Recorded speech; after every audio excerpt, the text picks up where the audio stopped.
જય શ્રી કૃષ્ણ. રાધે રાધે. મિત્રો, 9મા અધ્યાયના એટલે કે રાજ વિદ્યા રાજગુહ્ય યોગના 24મા શ્લોકમાં ભગવાન કૃષ્ણએ વાત કરી.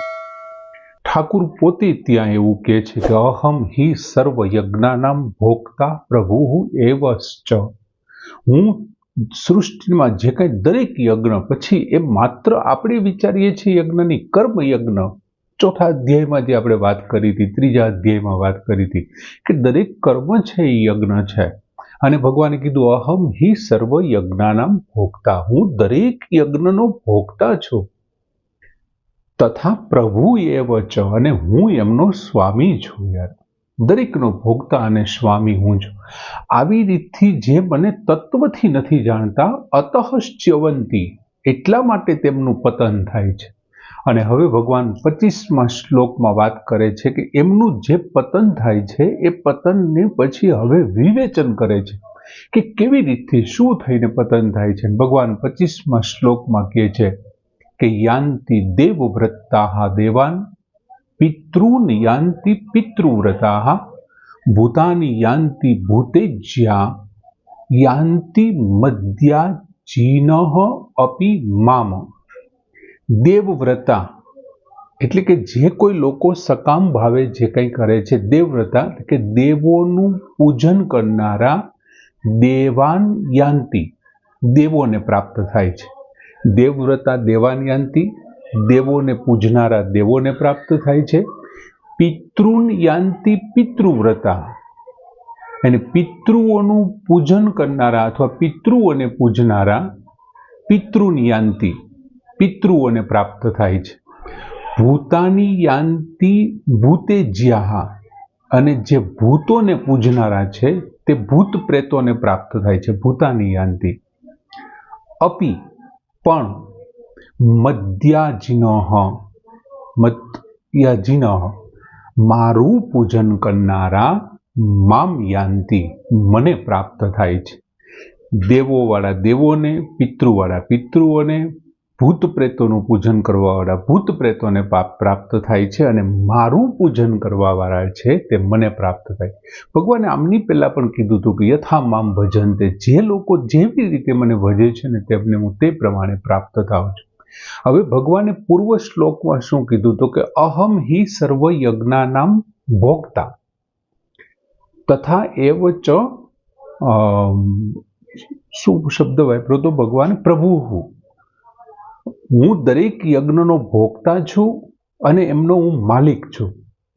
હવે ભગવાન જ દરેક યજ્ઞ, દરેક કાર્ય, ક્રિયા, સમગ્ર સૃષ્ટિ, જે કાંઈ સંસારની અંદર આ જે પદાર્થો અને સંસારના જે બે એમની ક્રિયાઓના પ્રકાર છે, એક પદાર્થ છે અને બીજી ક્રિયા છે, એ બંનેના ભોગતા અને એમના માલિક છે ભગવાન પોતે જ.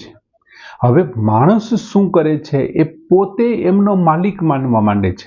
આ જીવાત્મા છે એ માણસ પોતે એનો માલિક અથવા તો એમનો શું કહે છે, ભોગતા માને છે, અને એમને કારણે એમનું જે પતન થાય છે ને એ પતનનું અહીંયા વર્ણન કર્યું છે.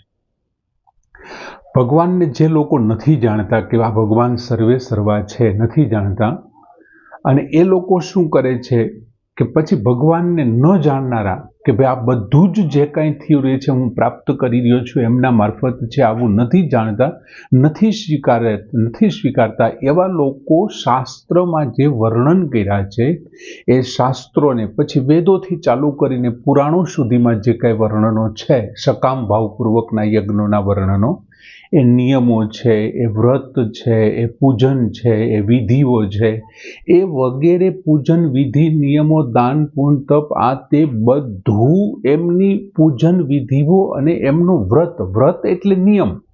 વ્રતનો અર્થ શું થાય? એ નિયમો પ્રમાણે પોતાના જે તે દેવોનું તેઓ ઉપાસના કરે છે, પૂજન કરે છે, અને સાંગોપાંગ એમની ઉપાસના કરે છે, અને એમને કારણે એ પોતાની જે કંઈ મનોકામનાઓ છે એ ભગવાન પૂરી નહીં કરી શકે અને પોતાની શ્રદ્ધાને દેવોમાં જોડે છે, અને દેવો પાસેથી એ વસ્તુઓ પ્રાપ્ત કરવાનો પ્રયત્ન કરે, કર્મફળ મેળવવાનો પ્રયત્ન કરે છે. અને એ દેવો જે છે એ એમને ઊંચામાં ઊંચું ફળ શું આપવાના છે? સૌથી ઊંચામાં ઊંચું અને શ્રેષ્ઠમાં શ્રેષ્ઠ ફળ ક્યું આપી શકવાના છે? તો કે સૌથી ઊંચામાં ઊંચું અને શ્રેષ્ઠ ફળ દેવો છે પોતે જે જગ્યાએ રહે છે એ પોતાના લોકમાં તેને લઈ જાય છે. હવે એ લોકને તો ભગવાને કેવો કીધો છે? આમની પહેલાના પણ શ્લોકમાં આવી ગયું હતું કે ક્ષીણે પુણ્યે મર્ત્ય લોકે વિશંતિ, પુણ્યનો નાશ થતા ફરી પાછું મૃત્યુ લોકમાં પાછું ફરવું પડે છે. એટલે કે એ બધા લોક કેવા છે? તો કે પુનરાવર્તન પામનારા છે, પુનરાવર્તી લોક છે, એવું ખુદ ભગવાને જ પોતાના સ્વમુખે સ્વીકાર્યું છે. બીજું 9મા અધ્યાયના 23મા શ્લોકમાં ભગવાને એવું કીધું હતું કે જે લોકો દેવોનું પૂજન કરે છે ખરેખર મારું જ પૂજન છે. જે કોઈ દેવોનું પૂજન થાય છે પણ મારું પૂજન છે, પણ એ પૂજન ભગવાને કેવું કીધું હતું? અવિધિપૂર્વકમ. એ મારું જે પૂજન છે એ અવિધિ છે. હવે અવિધિ એટલે શું? તો કે દેવ ભગવાન સર્વે સર્વા છે, એમને બદલે આ લોકો ભગવાનને સામાન્ય, ભગવાનને ગૌણ સમજે છે અને ભગવાન મારી કામનાઓ પૂરી નહીં કરી શકે એટલા માટે દેવોને સર્વે સર્વા ગણી લે છે અને ભગવાનને એક સામાન્યની માફક એની સાથે વ્યવહાર કરે છે.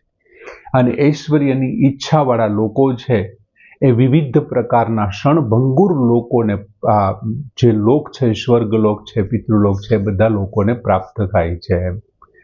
એટલે એ લોકો દેવોની અંદર પોતાની ઉપાસનાને રાખે છે. બાકી દેવો જે કંઈ ફળ આપે છે એ કોના વિધાનથી આપે છે?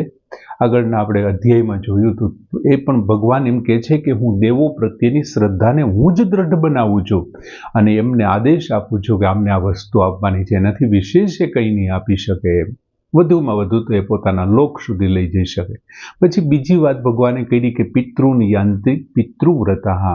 જે પિતૃઓનું પૂજન કરનારા છે એ લોકો પિતૃઓને પ્રાપ્ત કરે છે.